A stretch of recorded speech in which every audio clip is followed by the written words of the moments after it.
Sam Rubin, who mixed up Samuel L. Jackson with Lawrence Fishburne during an on-air interview. See, you're as crazy as the people on Twitter. Right. I'm not Lawrence Fishburne. In Hollywood, Samuel L. Jackson is a king. But every king has a list of enemies.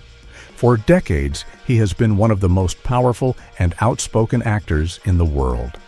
From playing the unforgettable Jules Winnfield in Pulp Fiction to leading the Avengers as Nick Fury, his face is known everywhere. He is famous for never backing down and always speaking his mind. But for years, he stayed quiet about the actors and directors who truly angered him. Now, that silence is broken. His first major battle was against the one person he trusted most. So what happens when your closest friend becomes your first enemy? The director who broke a promise. They know it's a lie. I know it's a lie. You're not going to get fired. Just tell me the truth. In the early days of his career, Samuel L. Jackson had a powerful friend in his corner. His name was Spike Lee. Lee was a young, brilliant director who saw something special in Jackson. They became a team, a dynamic duo that was set to take over Hollywood. Lee cast Jackson in some of his most important early movies like School Days and Do the Right Thing. These small roles were just the beginning. Their partnership reached a new level with the movie Jungle Fever. In that film, Jackson played a drug addict named Gator. This role was not just a job for him, it was deeply personal. Jackson himself had just finished a difficult journey in rehab to overcome his own struggles with addiction. He poured all of his pain and experience into the character. The result was a performance so raw and powerful that it stunned the world. When Jungle Fever was shown at the famous Cannes Film Festival, the judges were blown away. They felt Jackson's acting was so incredible that it deserved a special prize. The festival did not even have an award for Best Supporting Actor, so they created one just for him. This was a huge honor, something that almost never happens. Suddenly, Samuel L. Jackson was not just another actor. He was an award-winning star, recognized on the world stage. With this new fame, everything should have gotten better between him and his friend Spike Lee. Lee was preparing to make his biggest movie yet, an epic film about the life of Malcolm X. Jackson was a key part of Lee's creative family, and he was supposed to have a role in the film. He was going to play the man who introduces Malcolm X to Islam while he is in prison. Jackson had even helped other actors audition for their parts. He was ready to work with his friend again. But then came the phone call that would change everything. Lee's team made Jackson an offer. They offered him something called Scale Plus 10. This is the absolute lowest salary a union actor can be paid for a movie, plus a small 10% for his agent. To Jackson, this offer was more than just low. It was an insult. He had just won a historic award at Cannes. His name was buzzing all over Hollywood. He felt he had proven his value, but his closest friend was offering him minimum wage. It felt like Lee still saw him as the small-time actor he used to be, not the rising star he had become. The trust between them was broken in that moment. Jackson remembered calling his agent every single day, asking if Hollywood had called for him. The answer was always no. But after his Cannes win, that changed. One day, his agent told him the amazing news about the award. And because of that award, a big Hollywood studio wanted him for a movie called White Sands. He now had a choice. He could take the tiny, disrespectful offer from his friend Spike Lee, or he could take the much bigger paycheck from a studio that saw his true worth. He chose the money. He chose respect. He took the role in White Sands and turned his back on Malcolm X. The result was a deep and painful break in their friendship. Jackson said it simply and sadly: "We fell out." For nearly 20 years, the two men did not work together again. They finally reunited for the movie Old Boy in 2013, but the damage from that early battle had been done. This fight was not just about a paycheck. It was the moment that shaped Samuel L. Jackson's entire career. It taught him a hard lesson that in Hollywood, loyalty can fade, but money is how the industry measures your respect. He decided right then that he would always fight to be paid what he was worth. This decision would guide every conflict he faced for the rest of his life. Jackson had won his first battle for financial respect, but his next war would be fought over something far more personal, the very soul of his identity. And this time, his enemies were an entire generation of actors from across the ocean. The actors, he said, were stealing a legacy. I feel like what Jordan articulated tapped into a universal black truth, navigating the Western world. Years later, a movie called Get Out took the world by storm. It was a brilliant horror film about race in America, and everyone was talking about it.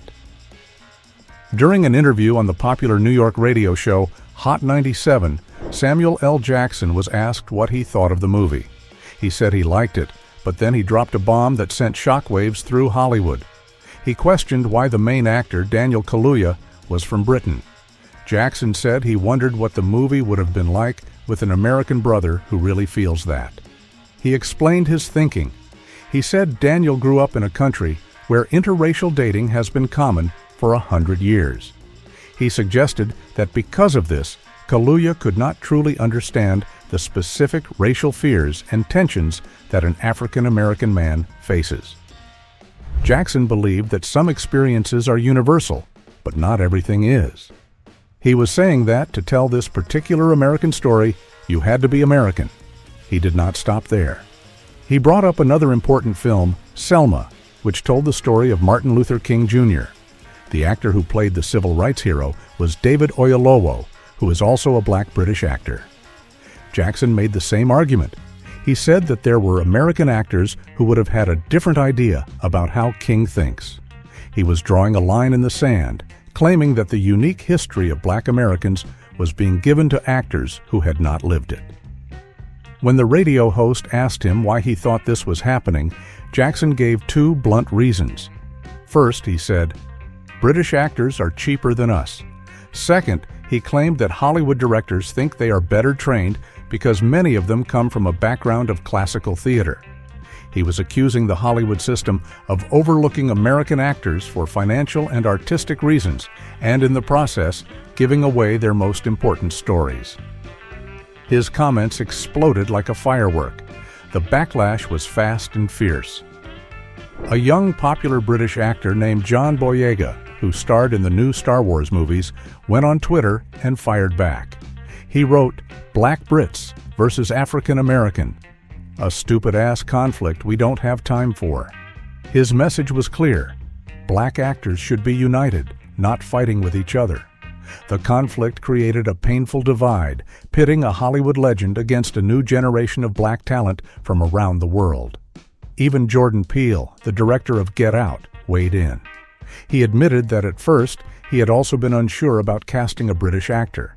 He said the movie was so much about the African-American experience. But after talking with Kaluuya, he realized the themes in the movie were understood by people everywhere.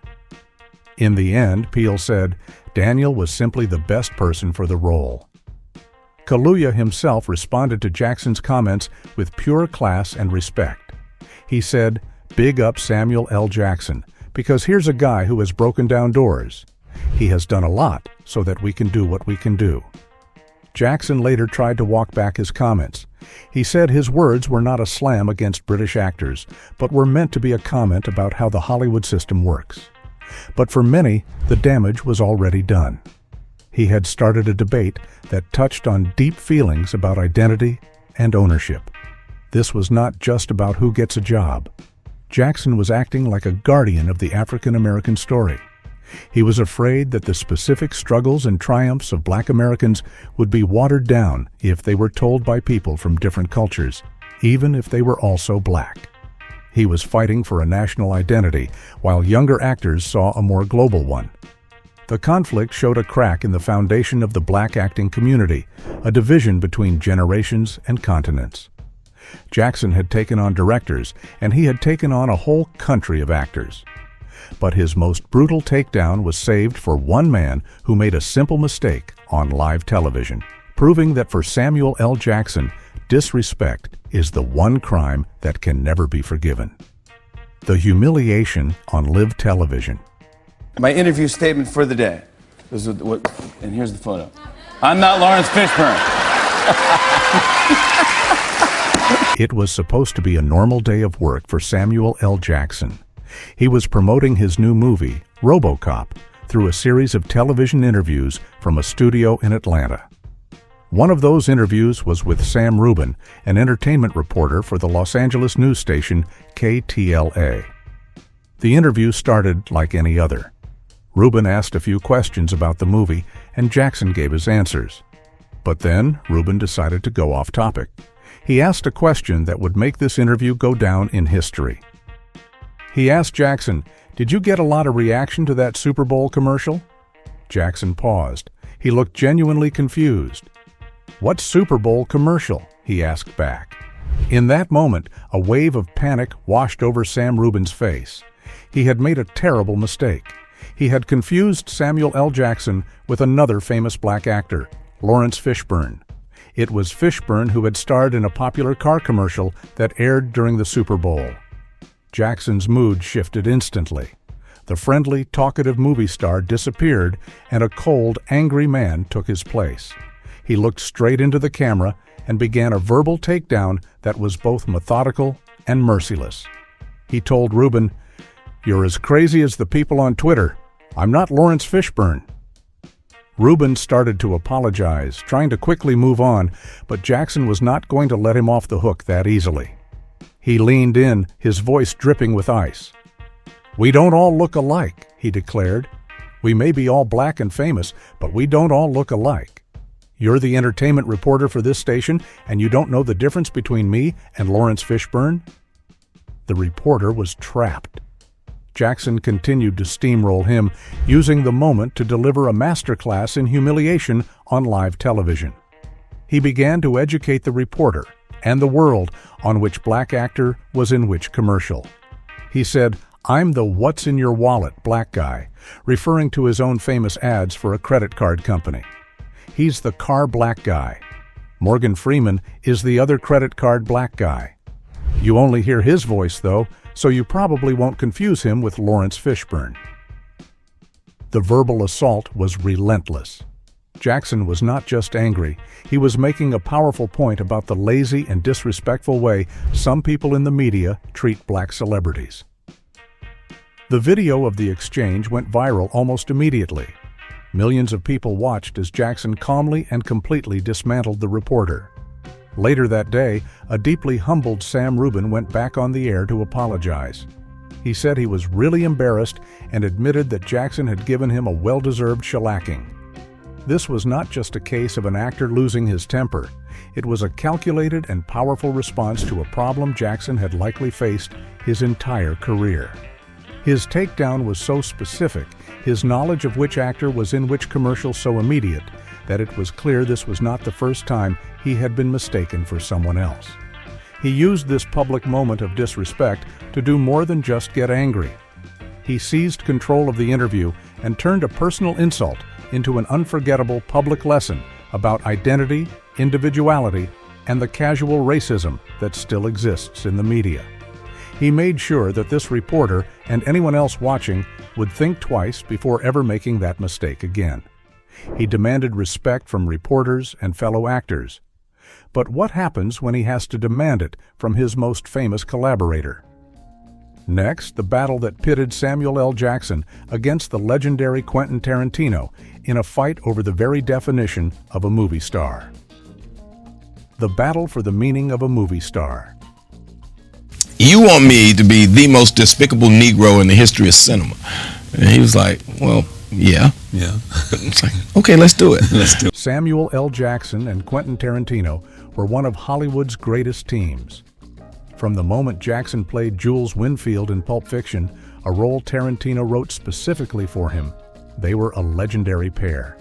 They worked together on movie after movie, creating some of the most iconic characters in film history. Their friendship and professional partnership seemed unbreakable. But then, Tarantino said something that felt like a direct attack on Jackson and everything he had become. During a podcast interview, Tarantino started talking about the state of Hollywood.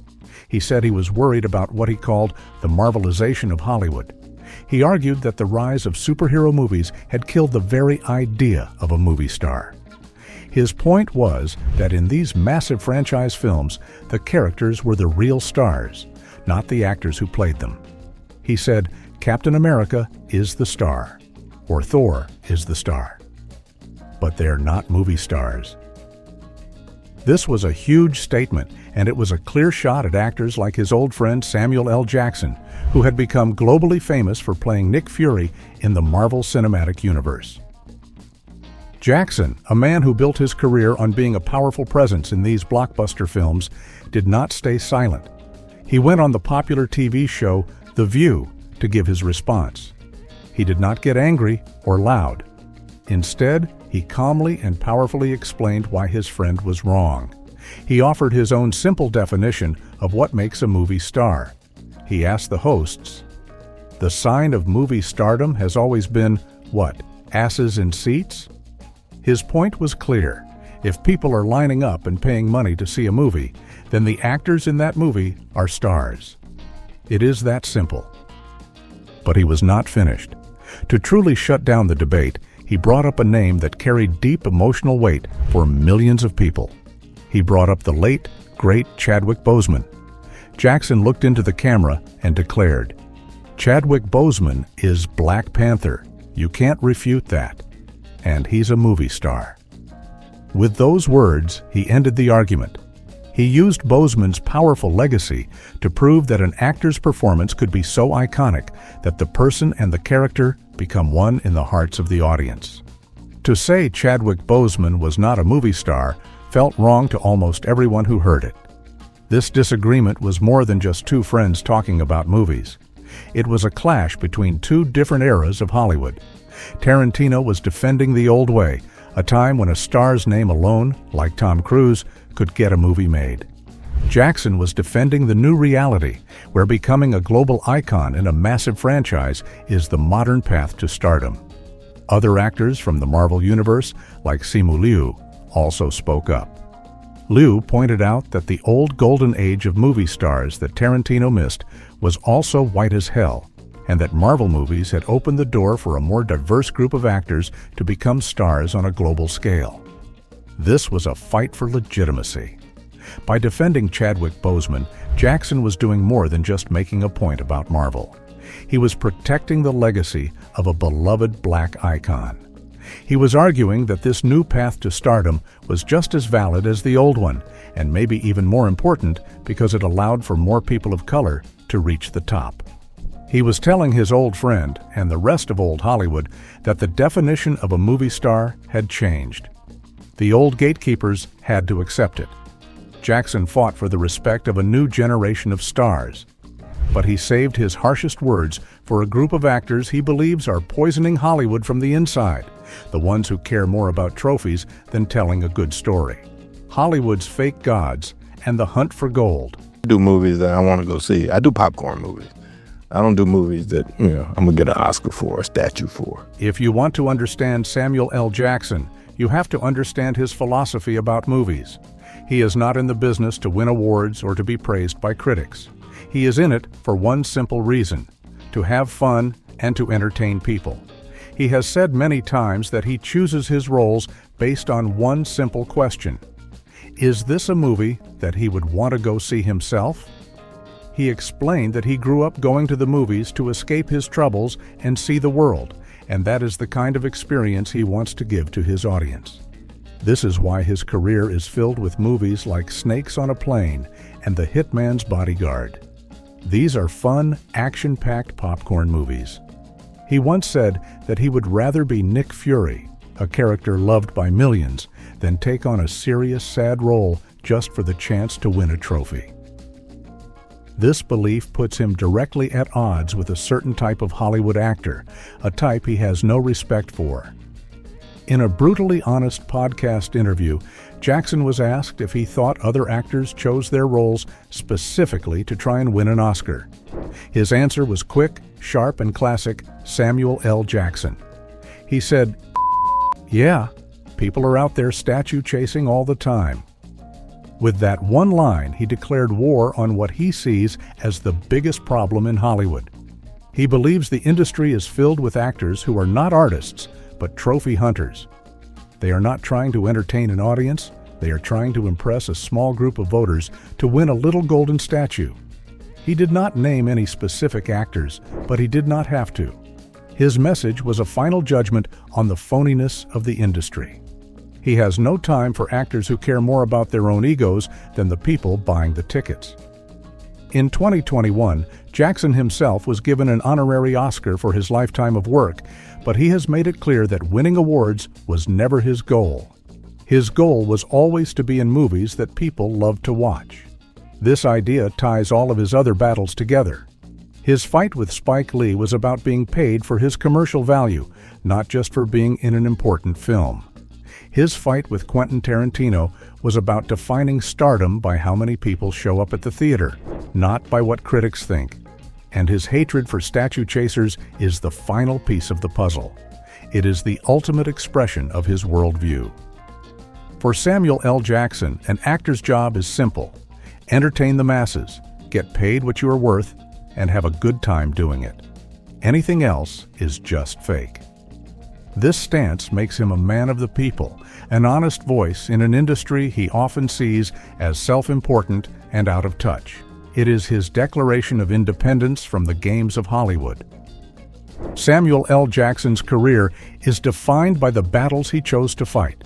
He has made a few enemies along the way, but every fight was about one simple, powerful thing: respect. Whether he was fighting a director for fair pay, a reporter for his identity, or the entire Hollywood system for the meaning of stardom, he always stood his ground. He demanded respect for his talent, respect for his story, and respect for the audience. And that is why he remains the king.